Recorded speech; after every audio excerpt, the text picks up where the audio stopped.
로마서 2장 17절에서 29절까지 말씀 봉독해 드립니다.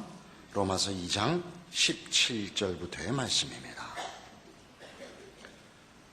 유대인이라 불리는 내가 율법을 의지하며 하나님을 자랑하며 율법의 교훈을 받아 하나님의 뜻을 알고 지극히 선한 것을 분간하며 맹인의 길을 인도하는 자요 어둠에 있는 자의 빛이요 율법에 있는 지식과 진리의 모범을 가진 자로서 어리석은 자의 교사요 어린아이의 선생이라고 스스로 믿으니 그러면 다른 사람을 가르치는 내가 내 자신은 가르치지 아니하느냐?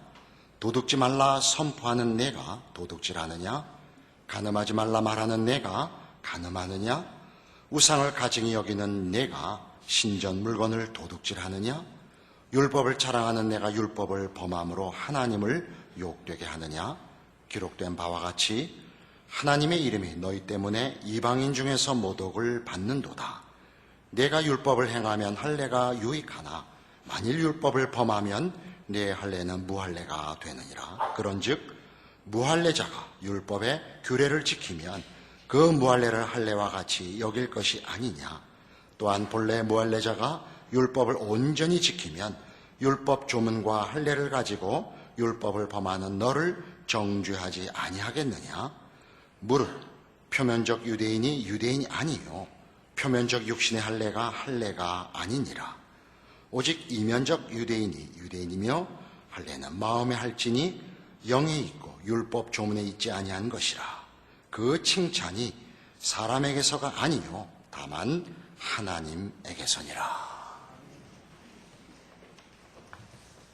로마서 1장 18절 이하에서부터 3장 20절까지 복음을 설명하는 바울은 인류가 예외 없이 모두 다 하나님의 심판 아래에 있다 하는 것을 증명해 보이고 있습니다. 복음이 되는 까닭은 그것 없이는 해결될 수 없는 자리에 있다. 이것을 먼저 증명해 보이는 것이죠. 우리는 1장 18절 이하에서는 어떻게 우리가 심판 아래에 있는가를 하나님을 알만한 것이 있음에도 하나님을 우상으로 바꾸고 자기 욕심대로 살아 더럽게 된 스스로 심판의 길을 간 인류를 고발하는 바울의 말을 보았습니다.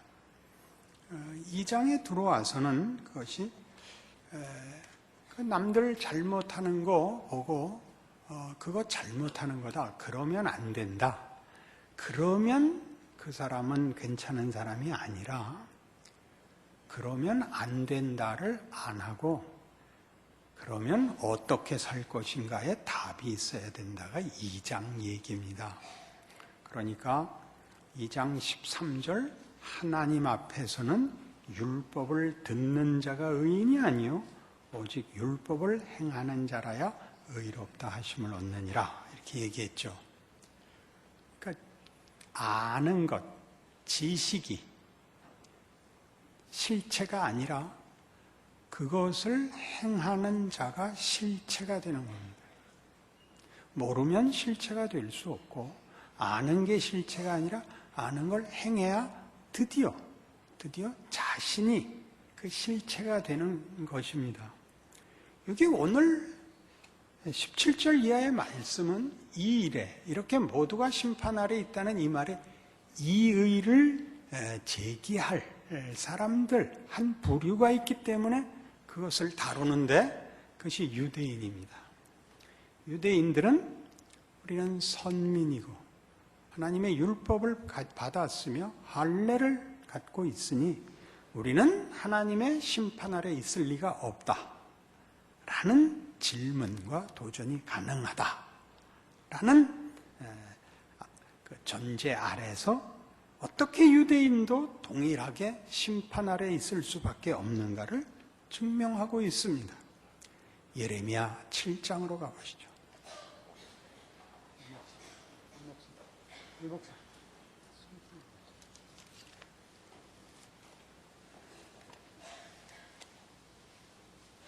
예레미야 7장은 구약에 있습니다.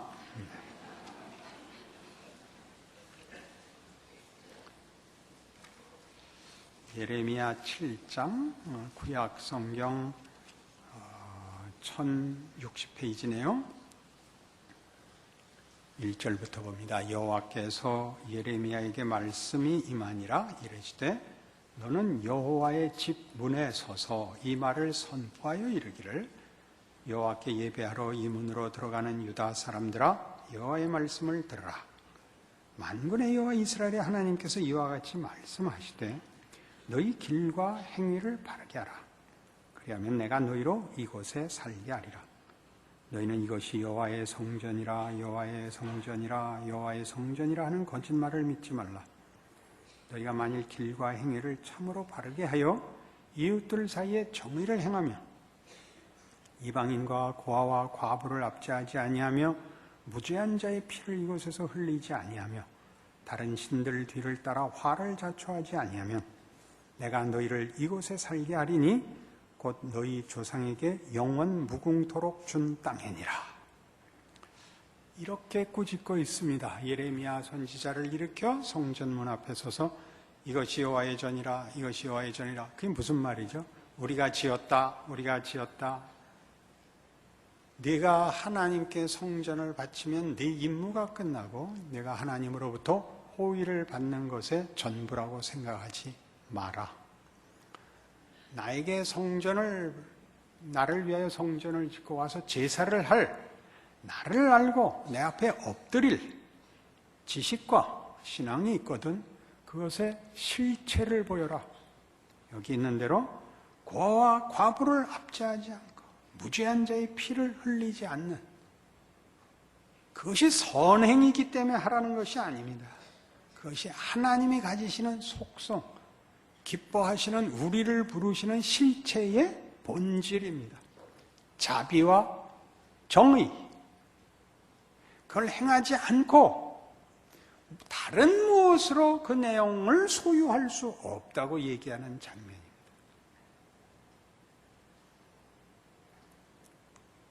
조금 더 읽겠습니다. 보라, 너희가 무익한 거짓말을 의존하는도다. 너희가 도둑질하며 살인하며 간음하며 거짓 맹세하며 바알에게 분향하며 너희가 알지 못하는 다른 신들을 따르면서 내 이름으로 일컬음을 받는 이 집에 들어와서 내 앞에 서서 말하기를 우리가 구원을 얻었나이다 하느냐?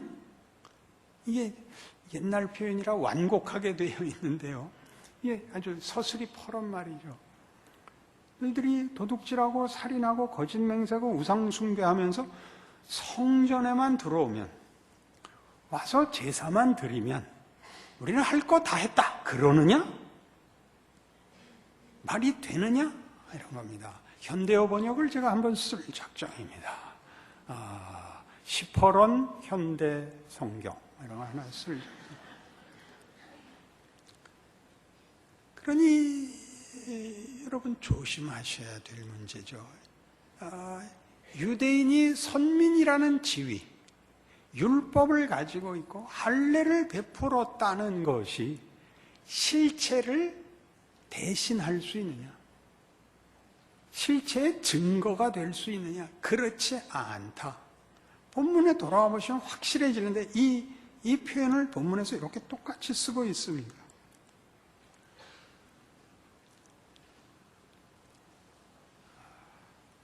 20절부터 보겠습니다. 2장 20절. 율법에 있는 지식과 진리의 모본을 가진 자로서 어리석은 자의 교사요 어린아이의 선생이라고 스스로 믿으니, 그러면 다른 사람을 가르치는 네가 네 자신을 가르치지 아니하느냐?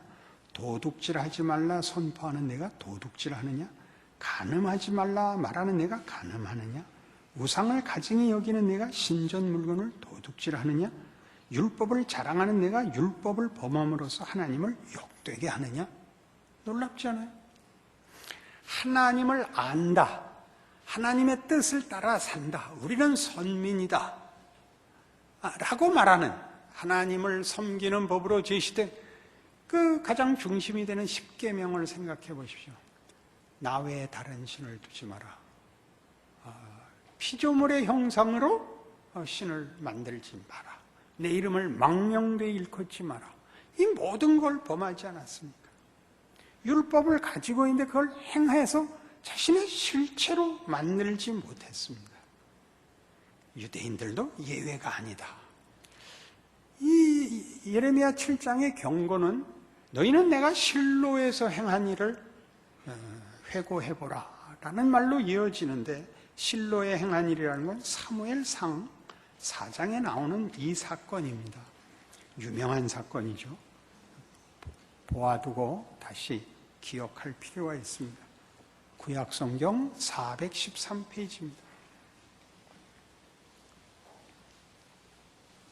1절부터 읽습니다. 사무엘의 말이 온 이스라엘에 전파되니라. 이스라엘은 나가서 블레셋 사람들과 싸우렸고 에벤에셀 곁에 진치고 블레셋 사람들은 아벡에 진쳤더니 블레셋 사람들이 이스라엘에 대하여 전열을 벌이니라. 그 둘이 싸우다가 이스라엘이 블레셋 사람들 앞에서 패하여 그들에게 전쟁에서 죽임을 당한 군사가 4,000명가량이라. 백성이 진영으로 돌아오매 이스라엘 장로들이 이르되 여호와께서 어찌 우리에게 오늘 블레셋 사람들 앞에 패하게 하셨는가? 여호와의 언약궤를 실로에서 우리에게로 가져다가 우리 중에 있게 하여 그것으로 우리를 우리 원수들의 손에서 구원하게 하자 하니, 이에 백성이 실로에 사람을 보내어 그룹 사이에 계신 만군의 여호와의 언약궤를 거기서 가져왔고 엘리의 두 아들 홈니와 비느하스는 하나님의 언약궤와 함께 거기에 있었더라. 여호와의 언약궤가 진영에 들어올 때 온 이스라엘이 큰 소리로 외치매 땅이 울린지라. 블레셋 사람이 그 외치는 소리를 듣고 이르되 히브리 진영에서 큰 소리로 외치면 어찌 됨이냐 하다가 여호와의 궤가 진영에 들어온 줄을 깨달은지라. 블레셋 사람이 두려워하여 이르되 신이 진영에 이르렀도다 하고 또 이르되 우리에게 화로다. 전날에는 이런 일이 없었도다. 우리에게 화로다. 누가 우리를 이 등한 신들의 손에서 건지리요. 그들은 광야에서 여러 가지 재앙으로 애굽인을 친 신들이니라. 너희 블레셋 사람들아 강하게 되며 대장부가 되라. 너희가 히브리 사람의 종이 되기를 그들이 너희의 종이 되었던 것 같이 되지 말고 대장부같이 되어 싸우라 하고 블레셋 사람들이 쳤더니 이스라엘이 패하여 각기 장막으로 도망하였고 살육이 심히 커서 이스라엘 보병에 엎드러진 자가 3만 명이었으며 하나님의 궤는 빼앗겼고 엘리의 두 아들 홈니와 비느하스는 죽임을 당하였더라. 생생한 역사입니다. 법궤를 갖고 있으면 하나님을 소유하고 있다고 생각했던 이스라엘이 법궤를 앞세워 나가 법궤가 없이 싸워서는 4,000명이 죽고 법궤를 앞세우자 3만 명이 죽는, 그리고 법궤를 빼앗기는 일이 일어납니다. 이사야 52장에 가면 여러 군데 다니셔야 되는데 좀 따라오실 필요가 있습니다. 1032페이지 이사야 52장. 이사야가 이스라엘 백성들의 회개를 촉구하는 장면입니다. 시온이여 깰지어다 깰지어다 네 힘을 입을지어다. 거룩한 성 예루살렘이여 네 아름다운 옷을 입을지어다. 이제부터 할례 받지 아니한 자와 부정한 자가 다시는 네게로 들어옴이 없을 것임이라. 나는 티끌을 덜어버릴지어다. 예루살렘이여 일어나 앉을지어다. 사로잡힌 딸 시온이여 네 목에 줄을 스스로 풀지어다. 여호와께서 이와 같이 말씀하시되 너희가 값없이 팔렸으니 돈 없이 속량되리라. 주 여호와께서 이와 같이 말씀하시되 내 백성이 전에 애굽에 내려가서 거기에 거류하였고 아수르인은 공연히 그들을 압박하였도다. 그러므로 이제 여호와께서 말씀하시되 내 백성이 까닭 없이 잡혀갔으니 내가 여기서 어떻게 하랴. 여호와께서 말씀하시되 그들을 관할하는 자들이 떠들며 내 이름을 항상 종일토록 더럽히도다. 애굽에 잡혀 있었던 경우야 아수르에 망했던 북왕조 이스라엘의 역사를 이렇게 모아 함께 놓고 말씀하시기를 내 백성을 세상이 나를 모르는 나라들이 늘 괴롭히고 있는데 이유는 이스라엘 백성의 실패로 인하여 쫓겨간 것입니다. 아수르와 바벨론의 포로로 쫓겨갔죠. 그리하여 하나님의 이름이 종일 모욕을 당하십니다. 내 이름이 모욕을 당하니 내가 참고 있겠느냐라고 구원을 말씀하시는 이 내용 속에, 그럼 너희는 왜 쫓겨갔고 나는 왜 모욕을 받는가 생각해보라가 같이 들어있죠. 모든 열방 앞에 하나님의 구원과 복의 제사장이 되도록 부름받은 아브라함으로부터 시작한 하나님의 약속, 아브라함의 후손으로 성립된 제사장 나라 이스라엘이 그들에게 준 하나님을 알고 하나님과 교제하며 그 복을 누리는 모든 일에서 실패하자 이스라엘을 세워 찬송받으시고 그 은혜를 모든 인류에게 주시려던 하나님의 뜻은 깨집니다. 그리고 하나님은 이스라엘을 가만 놔둘 수가 없습니다. 그들도 죄를 자초했으니까요. 그것이 이스라엘의 불신앙으로 그들에게 벌이, 심판이 임한 것만 문제가 아니라 그로 인하여 하나님의 이름이 더럽혀집니다. 무엇을 말하고 있는가 기억하십시오. 선민이라는 이유로, 안다는 이유로, 무엇이 옳은지 안다는 이유로, 율법을 갖고 있다는 이유로, 그 지위가 아무런 책임이 없는 건 아니다라고 얘기하는 거죠. 옳은 것을 알고 하나님을 안다면 그 아는 것을 실체화할 의무가 있는 것입니다.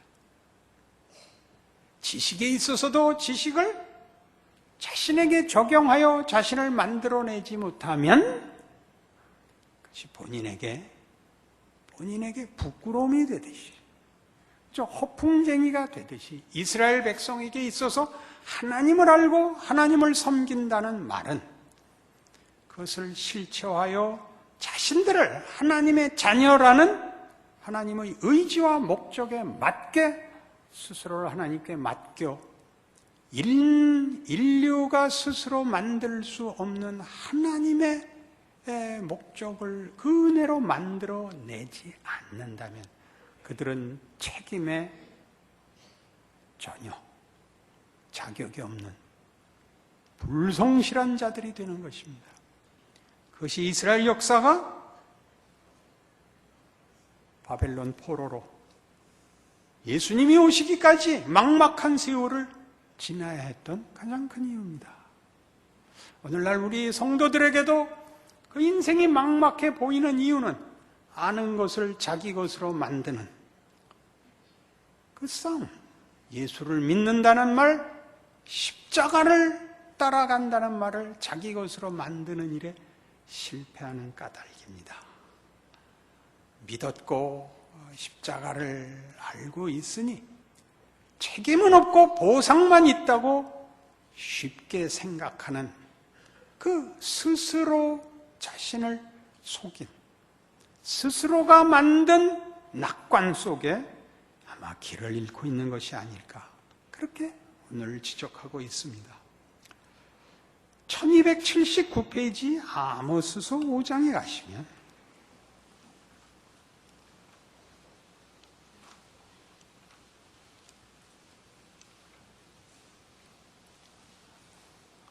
아모스 선지자는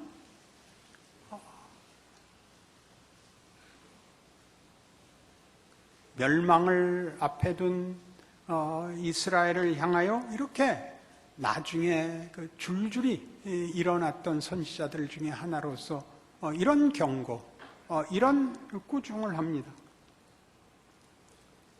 21절입니다. 내가 너희 절기들을 미워하여 멸시하며 너희 성회들을 기뻐하지 아니하나니 너희가 내게 번제나 소제를 드릴지라도 내가 받지 아니할 것이요 너희의 살찐 희생의 화목제도 내가 돌아보지 아니하리라. 네 노랫소리를 내 앞에서 그칠지어다 네 비파 소리도 내가 듣지 아니하리라. 오직 정의를 물같이 공의를 마르지 않는 강같이 흐르게 할지어다. 유명한 말씀이죠.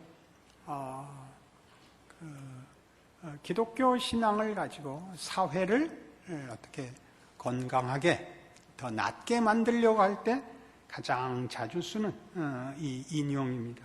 정의를 물같이, 공의를 마르지 않는 강같이 흐르게 하라. 너 혼자 믿고 너 좋다고 숨어 다니지 마라. 사회적 책임을 지라 하는 때 제일 많이 인용되는 말씀입니다. 이 말씀은 우린 깊이 음미해야 됩니다. 오늘 있었던 유대인을 향한 꾸중과 마찬가지로 예수를 믿으면, 십자가를 알면 그게 실체냐 이거죠. 나냐 이거죠. 그것을 믿은 내가 십자가와 예수로 어떤 존재가 되느냐 하는 문제에서 아까 얘기했던 예레미야 7장과 마찬가지로 너희가 실제로 아버지의 말씀을 따라 행할 수 없다면, 실천하고 있지 않다면 너희들의 주장, 지식, 소유는 다 그것 자체가 실체일 수 없고 실체가 되지 않은 이상은 심판을 면할 수 없다. 왜? 하나님은 행한 대로 갚으실 것이다. 이것이 로마서 1장 18절부터 3장 20절에 이르는 모든 추상 같은 심판의 기준입니다. 각각 그 행한 대로 갚으실 것이라. 여기에 다 떨어야 되는 겁니다. 그 조건을 만족시키라 이렇게 간단한 얘기가 아니라 너희가 뭘 알고 있느냐 이거죠. 세상 사람은 무지해서 못 믿었다고 합시다. 우리는 알고 있죠. 유대인들은 먼저 알았으며 신약시대 성도들은 예수로 인하여 믿고 알게 됐습니다. 그러나 몰라서 심판을 받는 것이 아니라 몰라서 못해서 심판을 받고, 아는 자도 알면 되는 것이 아니라 알아서 하지 않으면, 몰라서 못한 거를 알면 한다고 생각을 하는 대목에 대한 공격입니다. 안 것이 모른 것과 대비되지, 모르고 못한 것과 알고 못한 것은 둘 다 못한 거가 됩니다. 행한 대로 갚으실 것입니다. 무시무시한 생각을 하시죠. 여러분이 아는 것이 여러분을 뭘로 만들었습니까? 여러분을 뭘로 만들고 있습니까?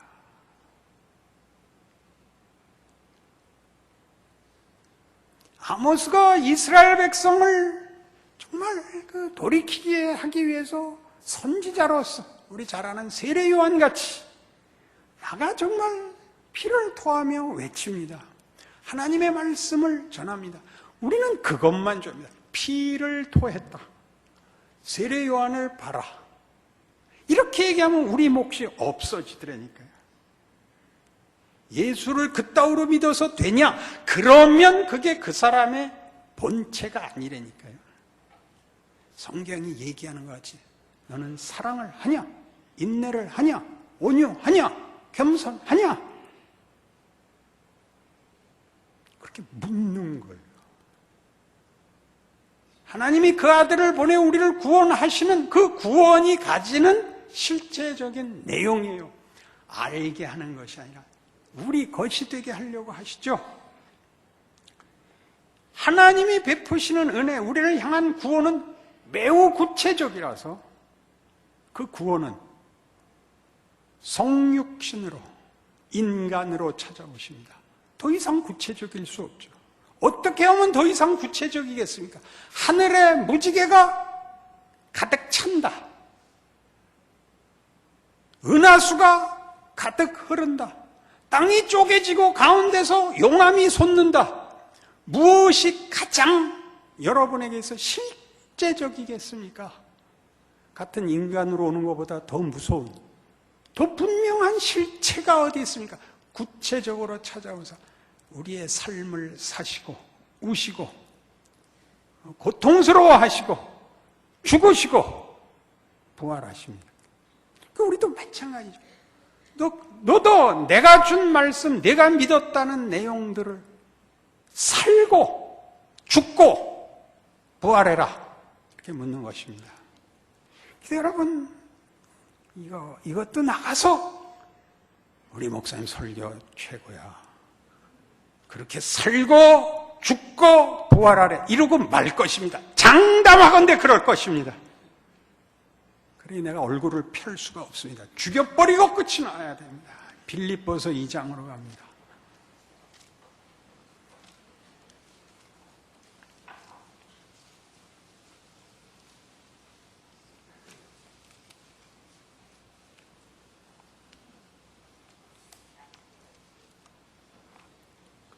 빌립보서 2장 12절. 빌립보서 2장 12절. 그러므로 나의 사랑하는 자들아 너희가 나 있을 때뿐 아니라 더욱 지금 나 없을 때에도 항상 복종하여 두렵고 떨림으로 너희 구원을 이루라.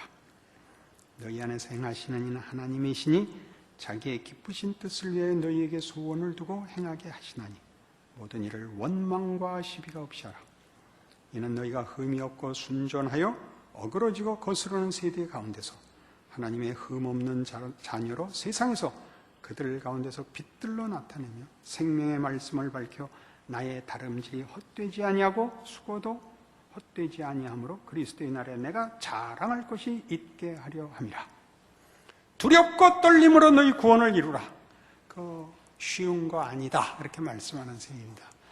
12절 안에요, 그죠? 그 앞에 11절이 있죠. 당연히 성경만 보면 모든 생각이 도망을 가는 이유는 무엇일까요? 앞은 계속 앞 숫자가 있습니다. 5절 이하가 이것이었습니다.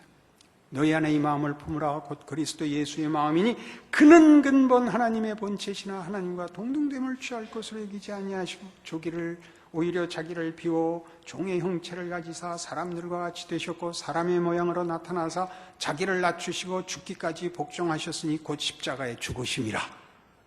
이것을 근거로 아까 아모스를 가지고 얘기한 것처럼 그렇게 꾸짖고 소리 지르면 일이 다 되는 것이 아니라 책임이 면제되는 것이 아니라 그게 자기 실체가 아니라 예수 그리스도의 성육신과 죽음과 삶처럼 찾아오신 하나님의 구체적인 은혜에 대하여 구체적인 나 자신이 빛이 되어야 됩니다. 빛을 비추지 마시고 빛을 들어 횃불을 들어 비추지 마시고 여러분 자신이 빛이 되라는 겁니다. 여러분 자신의 실체가 되라고요. 말씀과 약속과 구원과 새 생명의 실체가 되셔야 됩니다. 그렇지 않으면 살아내지 않으면 아무도 여러분을 보고 빛을 보지 못합니다.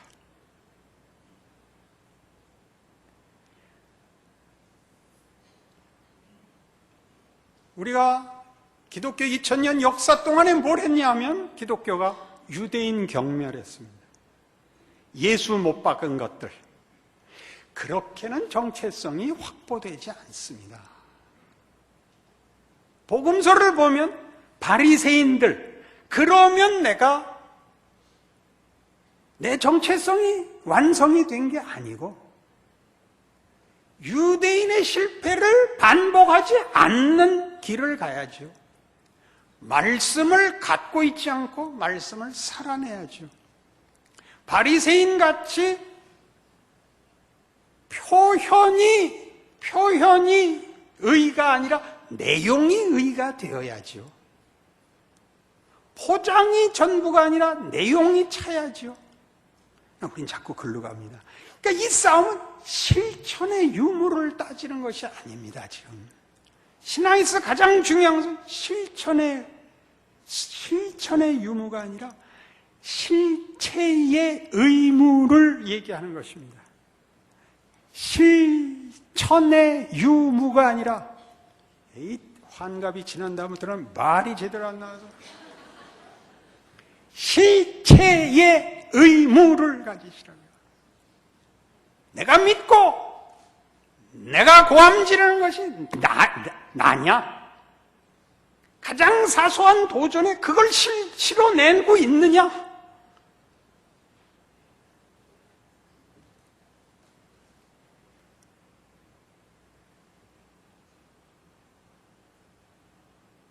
차원에서 하나님이 우리를 이렇게 해라 라고 하는 것은 은혜인 것입니다. 벌이 뭐였죠? 상실된 마음에 버려두는 것이었습니다. 그렇죠? 그게 1장 18절 이하에서 나왔던 하나님의 진노의 구체적 현실이었습니다. 마음의 정력대로 버려두는 것이었습니다. 제멋대로 살도록. 그런 의미에서 꾸짖고 너 이러면 되냐라고 얘기할 때는 하나님이 그걸 우리 안에 쌓고 있는 겁니다. 둘러싸고 있는 것입니다. 이러지 마라는 복인 것입니다. 여길 넘어가지 마라라는 울타리와 움켜잡음이죠. 나 외에 다른 신을 두지 마라라고 이렇게 선을 긋고 울타리를 쳐주는 것들이죠.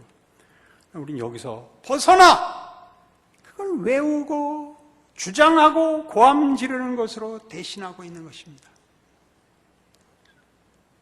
심판과 경고는 복음을 증거하는 데 있어서 중요한 첫걸음입니다. 하나님이 우리를 내버려 두지 않겠다, 포기하지 않겠다가 너무나 두드러지게 강조되고 있기 때문에 실제로 부르시는 예수 안에서의 방법에 대한 이해를 여기서 출발하지 않으면 우리는 끝없이 예수를 믿는 것이 중립지대에서의 선택이 됩니다. 선택을 미루고 살 수 있다고 생각을 합니다. 미루고 있는 동안은 다 울타리 밖에 있는 겁니다. 버려져 있는 것입니다. 붙잡으러 오시는 손길을 구하고 엎드려 하나님의 통치 아래 있겠습니다. 저를 울타리 밖에 서 있지 못하게 해주십시오라고 구하고 하나님의 백성으로 살아야 하는 것이 저들을 공격하고 무슨 구호를 외치는 것이 아니라 내가 다른 사람으로 부름을 받았다는 걸 기억해야 합니다. 구체적으로요, 매일의 현실 속에서 도전하는 세상의 위협을 타협할 것인가 말 것인가에서 하나님 앞에 은혜를 구하셔야 됩니다.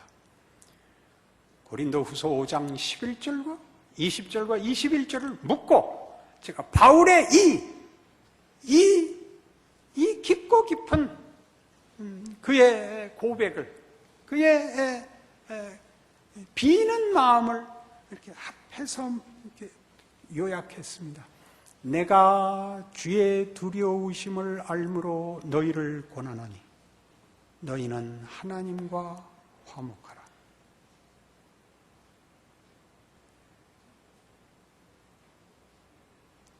기도하십시다.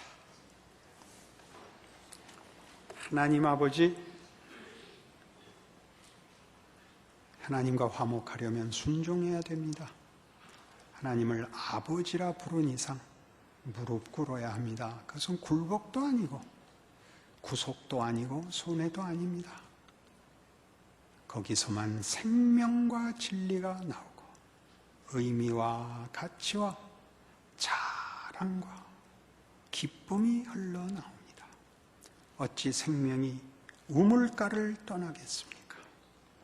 하나님의 거룩하심으로 부름받은 거룩한 백성이요 영광된 인생인 줄 아는 주 예수 안에서 허락하신 은혜로 우리로 하나님의 사람으로 사는 충성과 인내도 배우게 하옵소서, 누리게 하옵소서, 자랑할 수 있게 하여 주시옵소서.